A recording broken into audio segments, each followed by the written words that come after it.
নমস্কার। ব্রহ্মময়ী মা তারা তান্ত্রিক যোগাশ্রমের পক্ষ থেকে আমি শুভব্রত শাস্ত্রী আমার ইউটিউব চ্যানেলের আধ্যাত্মিক অনুষ্ঠানে সকলকে স্বাগত জানাচ্ছি। এই এপিসোডটা এটার মূল বিষয়বস্তু হচ্ছে ফটোগ্রাফি সম্মোহন। এই ফটোগ্রাফি সম্মোহন বিদ্যা আমি বহু বৎসর পূর্বে শিখেছিলাম। এই ফটোগ্রাফি সম্মোহন ক্রিয়া বা ফটোগ্রাফির মাধ্যমে মানুষকে আকর্ষিত করা বা সম্মোহন করা বা বশীভূত করা, এটা হচ্ছে ফটোগ্রাফি সম্মোহন বা বশীকরণ সিদ্ধি বা তান্ত্রিক সিদ্ধির সৎকর্মের একটা পার্ট। তান্ত্রিকরা ফটোগ্রাফি দিয়ে অনেক রকম কাজ করতে পারেন, ভালো মন্দ অনেক রকম কাজ করা যায়। যারা ব্ল্যাক ম্যাজিক ক্রিয়া করেন তারা ফটোগ্রাফির মাধ্যমে কাজ করতে পারেন। যারা শত্রু দমন বা শত্রু উচ্চাটন ক্রিয়া করছেন তারা ফটোগ্রাফির মধ্য দিয়ে কাজ করতে পারেন। যারা বিদ্বেষণ ক্রিয়া করছেন অর্থাৎ বিচ্ছেদ ক্রিয়া করছেন তারা দুজনের ফটোগ্রাফি সামনাসামনি রেখে পাশে বসিয়ে মন্ত্র প্রয়োগ করে সেই ফটোর উপরে মন্ত্র প্রয়োগ করে কাজ করতে পারেন। আবার সম্মোহন ক্রিয়া, সম্মোহন আজকের যে বিষয়বস্তুটা হচ্ছে ফটোগ্রাফি সম্মোহন বা কাউকে আকর্ষণ বা মোহন বা কাউকে বশীভূত করা ফটোর দ্বারা। কাউকে আপনি ধরুন একজনকে ভালোবাসেন, কোনো ছেলে বা মেয়ে তার বান্ধবী বা তার বন্ধুকে ভালোবাসার মানুষকে ভালোবাসেন, কোনো কারণে তাদের মধ্যে সম্পর্কের বিচ্ছেদ ঘটে গেছে বা সে তাকে ছেড়ে দিয়ে চলে গেছে।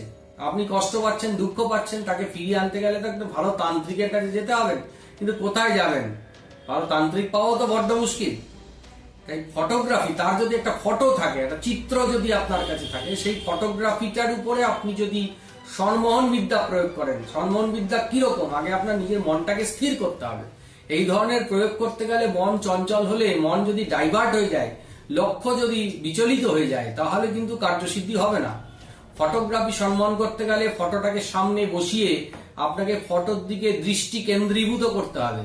আপনার মন অন্যদিকে গেলে হবে না। যে মানুষটাকে আপনি ভালোবাসেন তার ফটোটাকে সামনে রেখে তার প্রতি এক দৃষ্টিতে লক্ষ্য স্থির রেখে আপনি তাকে মনে মনে প্রার্থনা করবেন যে তুমি আমার কাছে ফিরে এসো।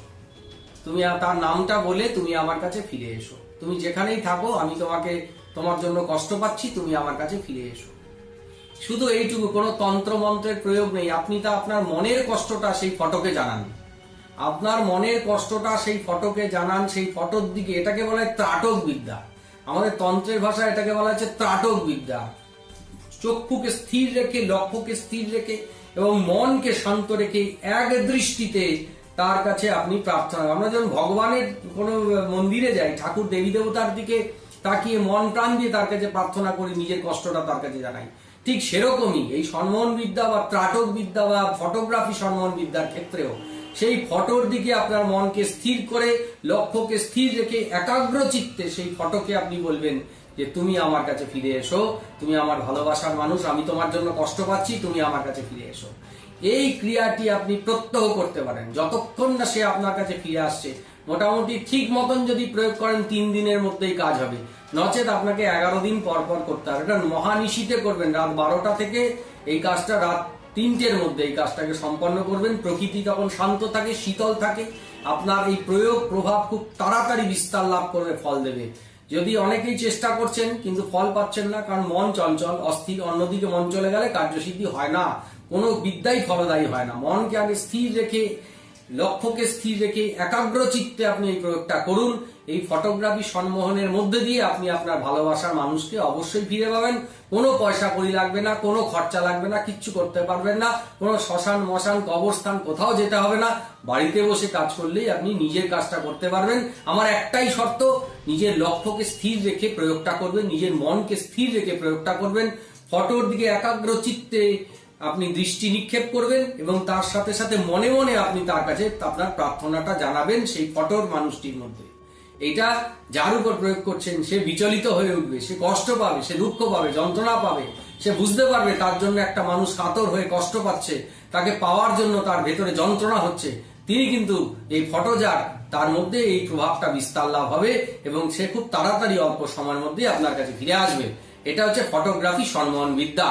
এটা কোনো মন্ত্রতন্ত্রের প্রয়োগ নেই, শুধু ক্রিয়াটাকে সুন্দরভাবে করলেই ফললাভ হবে। ঠিক আছে, আজকের এপিসোডটা এই পর্যন্তই। অনেক সুন্দর সুন্দর বিষয় নিয়ে আলোচনায় আসছি, খেয়াল রাখুন। অনেক সূক্ষ্ম সূক্ষ্ম বিষয় নিয়ে বলবো, ছোট্ট ছোট্ট বিষয় নিয়ে বলবো, কিন্তু কার্যকারী বিষয়, প্রত্যক্ষ ফলপ্রদ বিষয় নিয়ে বলবো। আমার চ্যানেলটাকে আপনারা ফলো রাখুন, সাবস্ক্রাইব করুন। আজকে এই পর্যন্তই। সকলে ভালো থাকুন। জয় মা তারা, জয় জয় তারা।